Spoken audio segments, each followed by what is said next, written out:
On se doutait qu'acheter une maison abandonnée au Japon pouvait potentiellement comporter des problèmes assez conséquents. Ce n'est qu'après avoir commencé les travaux de rénovation que nous avons découvert trois problèmes majeurs que nous devons impérativement traiter. Dans cette vidéo, on vous explique ce que l'on a découvert et comment on va résoudre le tout.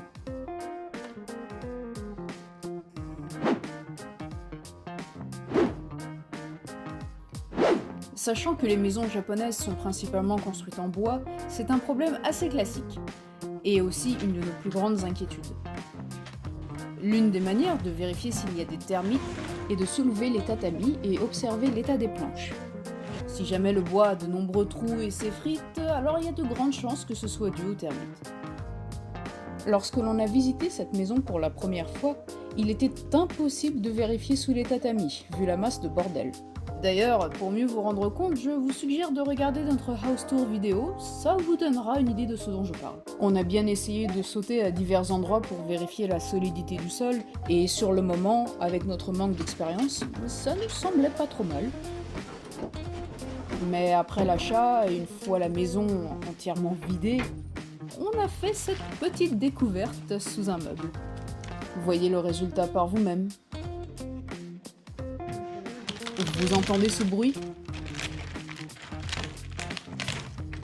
Ça commence donc par ici, et ça passe par cette colonne, et ça se termine à peu près par ici. Même la porte semble endommagée. Waouh, c'est assez impressionnant.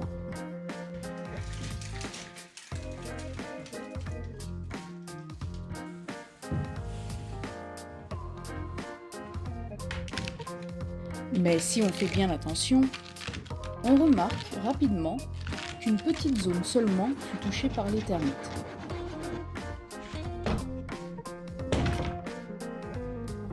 Et en vérifiant plus en profondeur les dégâts, il semblerait que le problème fut traité il y a longtemps et laissé tel quel. On va devoir changer la base de cette colonne, qui au passage aide à soutenir la maison, et mettre un produit anti-termite en prévention.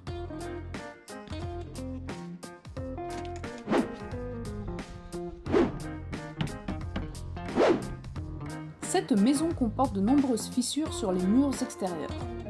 Au début, on pensait que la maison était légèrement inclinée, mais après avoir vérifié les colonnes et murs internes, tout semble être droit.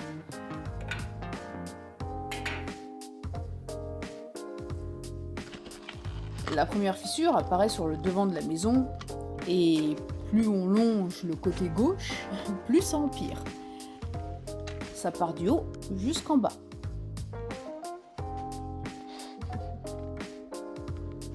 Si on continue un petit peu par là, ici on a la fenêtre de la salle de bain, et là une magnifique brèche.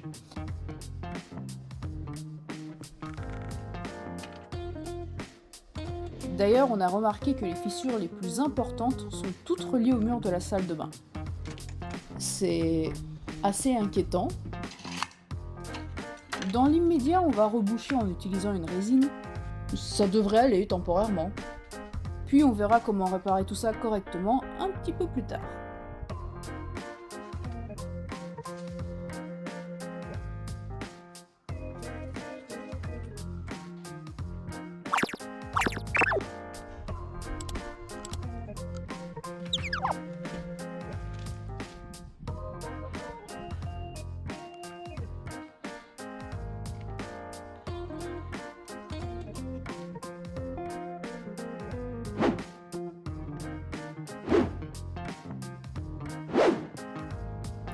Cette maison comporte deux types de toits différents.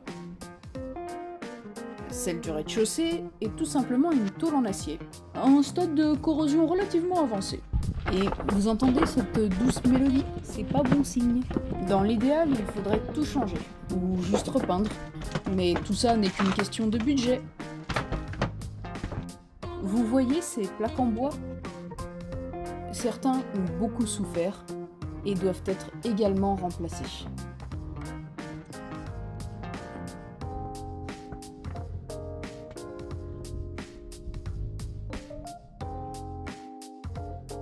Le toit principal de cette maison est constitué de tuiles. Et à première vue, ça a l'air plutôt solide. Ce qui est rassurant car on n'aura pas besoin de les changer. En revanche, c'est une autre histoire en ce qui concerne la sous-toiture. Et ça va pas être de la tarte.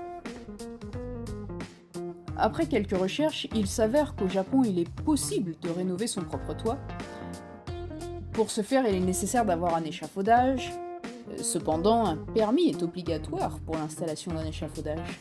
Du coup, il va certainement falloir passer par une entreprise pour fixer une partie de la toiture. Il y a bien sûr plusieurs soucis dans cette maison, mais les 3 cités plus tôt sont les plus importants. Vous êtes bien sûr invité à vous abonner à la chaîne afin de ne rien manquer et voir comment on va s'en sortir. Si vous aussi, vous avez des expériences à partager, faites-vous plaisir dans l'espace commentaire ci-dessous.